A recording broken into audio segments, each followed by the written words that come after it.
जय हिंद दोस्तों, स्वागत है आज की हमारी क्लास में। और ये हिस्ट्री की क्लासेस हम कंटिन्यू लगा रहे हैं। तो आज की इस क्लास में है स्टार्ट करेंगे हम सैयद वंश, जो कि ये राजवंश जो है या ये वंश जो है वो आया था हमारा दिल्ली सल्तनत पर, जिन्होंने शासन किया था। जैसे हमने पहले भी पढ़ चुके हैं गुलाम वंश के बारे में।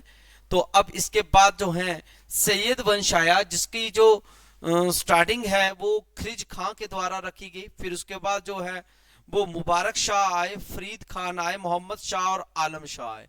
तो हम इसको बारी बारी जो है आज स्टडी करेंगे और इसके बारे में जो है डीप टू डीप जाएंगे जी।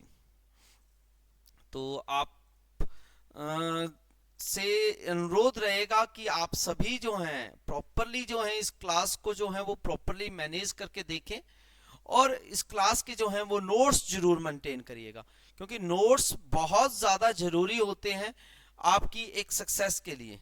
ठीक है जी। तो ये है हमारा सैयद वंश, जो कि बारी बारी आए थे। तो हम इन बारी बारी जितने भी ये बने हैं राजवंश के, ये जो जितने भी शाह और खान आए हैं यानी कि सैयद वंश के, हम इनको स्टडी करेंगे अब। तो सबसे पहले है खिज खान। सैयद वंश के संस्थापक माने जाते हैं खिज खान को।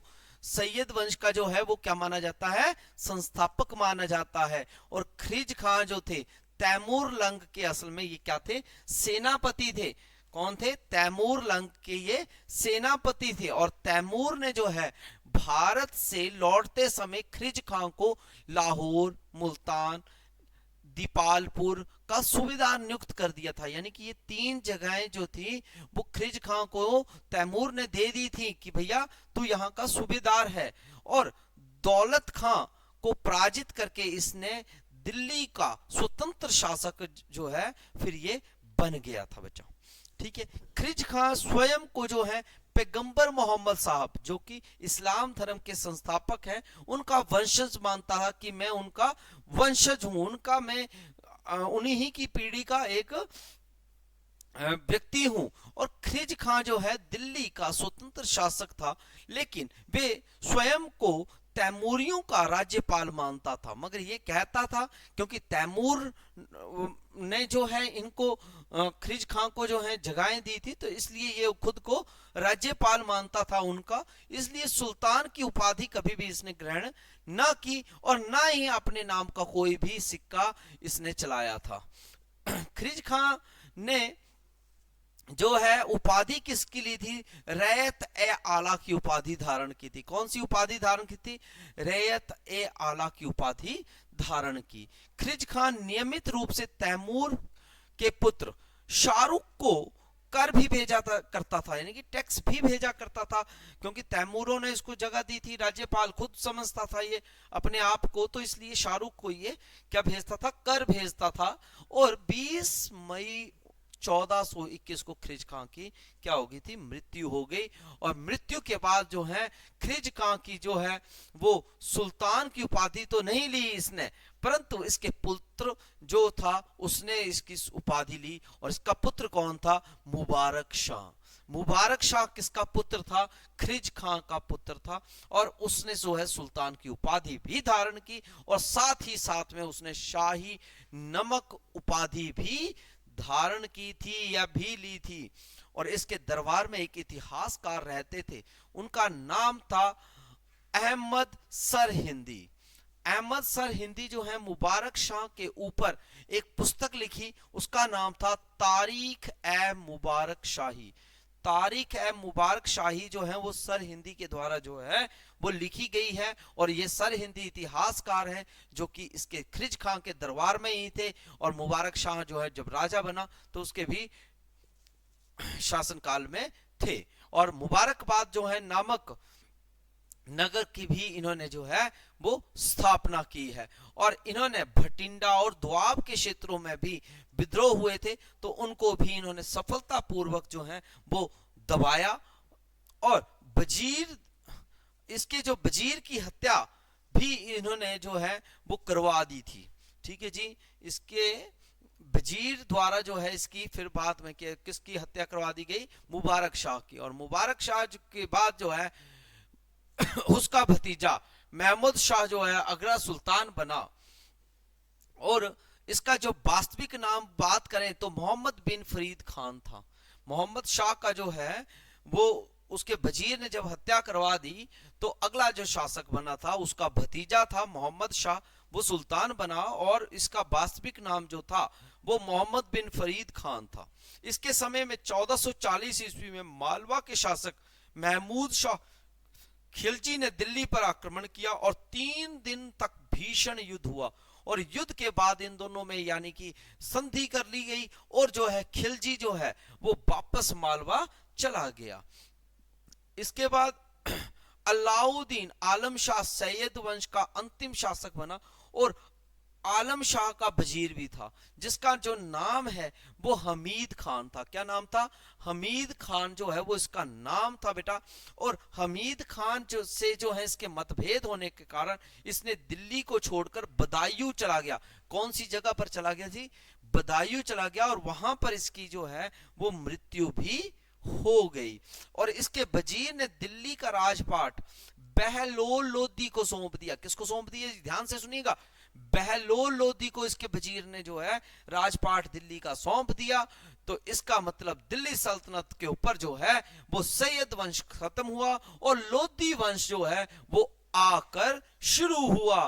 तो आज जो है हम फिर से इस क्लास में जो है कंप्लीट करेंगे दिल्ली सल्तनत के राजवंश और जो अंतिम राजवंश रहेगा वो है लोदी वंश। तो लोदी वंश को हम देखते हैं, स्टार्ट करते हैं। लोदी वंश, लोदी वंश के संस्थापक कौन थे?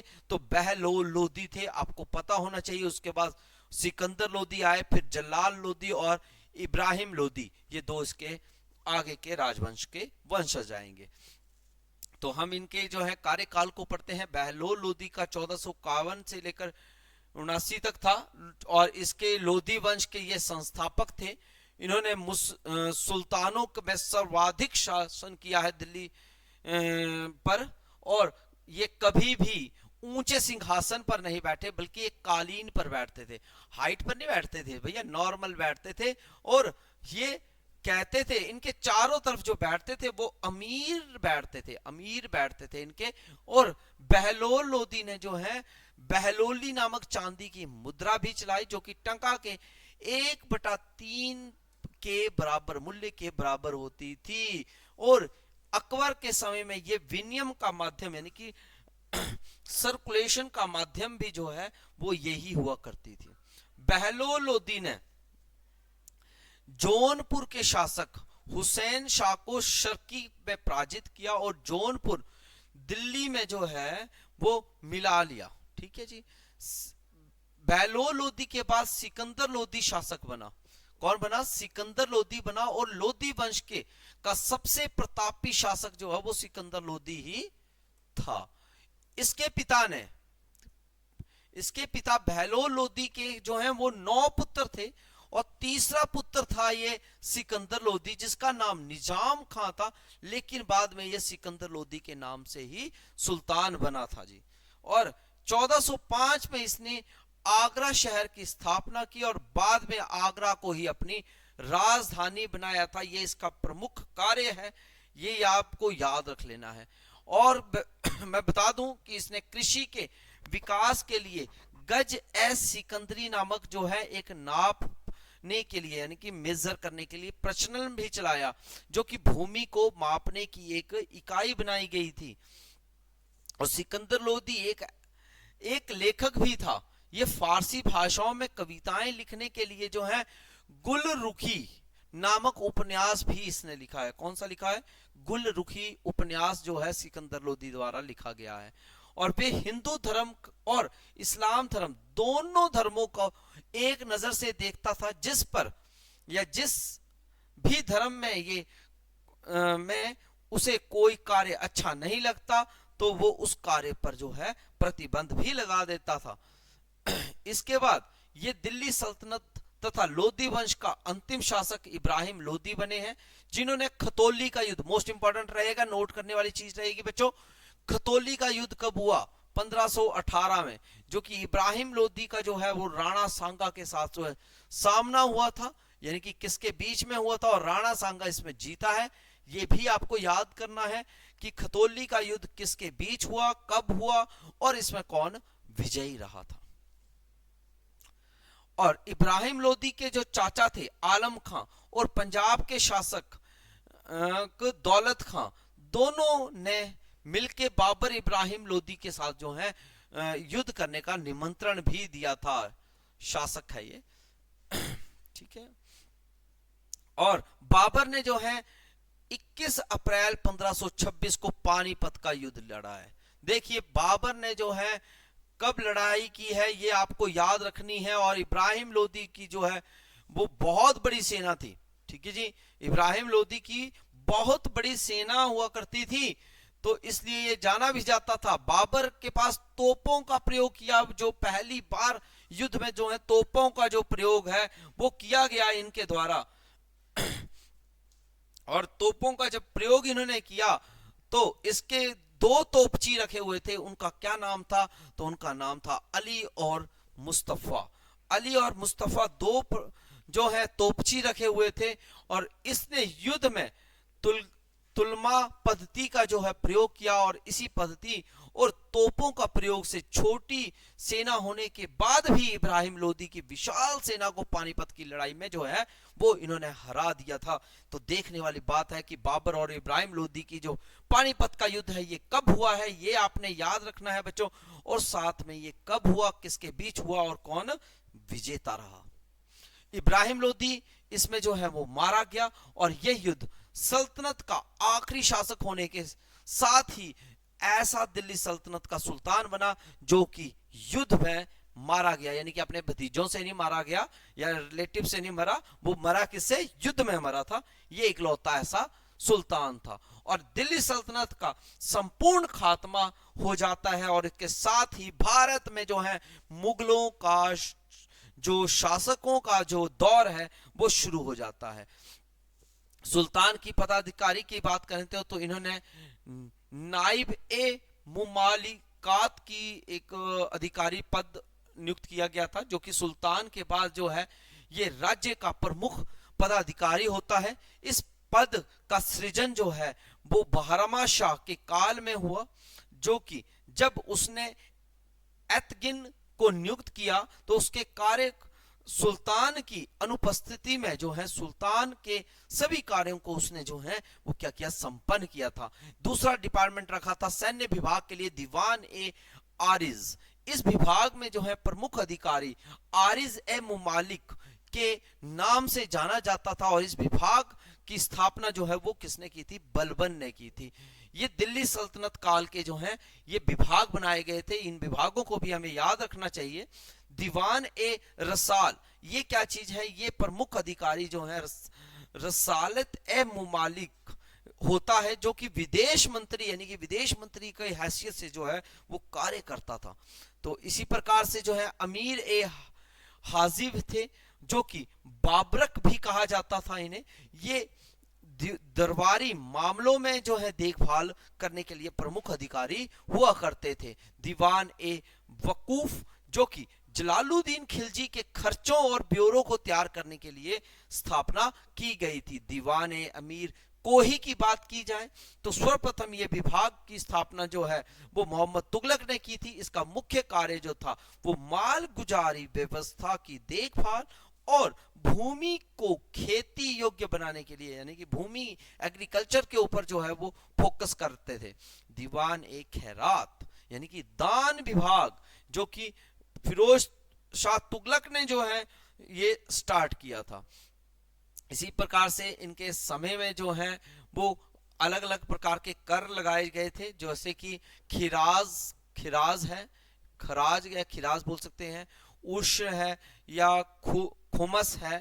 तो इसी प्रकार से जजिया है, ये अलग अलग कर है। तो ये आपने इनको रीड करना है बच्चों, जो कि नोट्स के माध्यम से आपको ये मिलेंगे हमारे यहाँ से, ठीक है जी। इसी प्रकार से इनके द्वारा बनाई गई इमारतें मोस्ट इंपॉर्टेंट रहती हैं, जो कि दिल्ली में है कुतुबुद्दीन ऐबक द्वारा बनाई गई कुब्बत उल इस्लाम मस्जिद है। 2.5 दिन का झोपड़ा है अजमेर में है कुतुबुद्दीन ऐबक द्वारा। और कुतुब मीनार है दिल्ली में कुतुबुद्दीन ऐबक के द्वारा बनाई गई है। इसी प्रकार से जो है अलाई दरवाजा है दिल्ली का अलाउद्दीन खिलजी के द्वारा बनाया गया है। तो तो ये आप हमें जो है लर्न रखने चाहिए, और ये मोस्ट इंपॉर्टेंट जो है एग्जाम्स के बेस से जो है वो आ सकते हैं। तो आई होप कि आपको ये भी चीज क्लियर हो गई होगी। इसके बाद जो है हमारा नेक्स्ट टॉपिक चलेगा वो है राजवंश यानी कि मुगल वंश की। तो मुगल वंश की जो है हम क्लास को नेक्स्ट क्लासेस पे कंटिन्यू करेंगे। तब तक के लिए अपना खास ख्याल रखिएगा, और नई क्लास में मिलेंगे मुगलों के साथ। तब तक के लिए अपना खास ख्याल रखिएगा। जय हिंद, जय भारत, जय हिमाचल।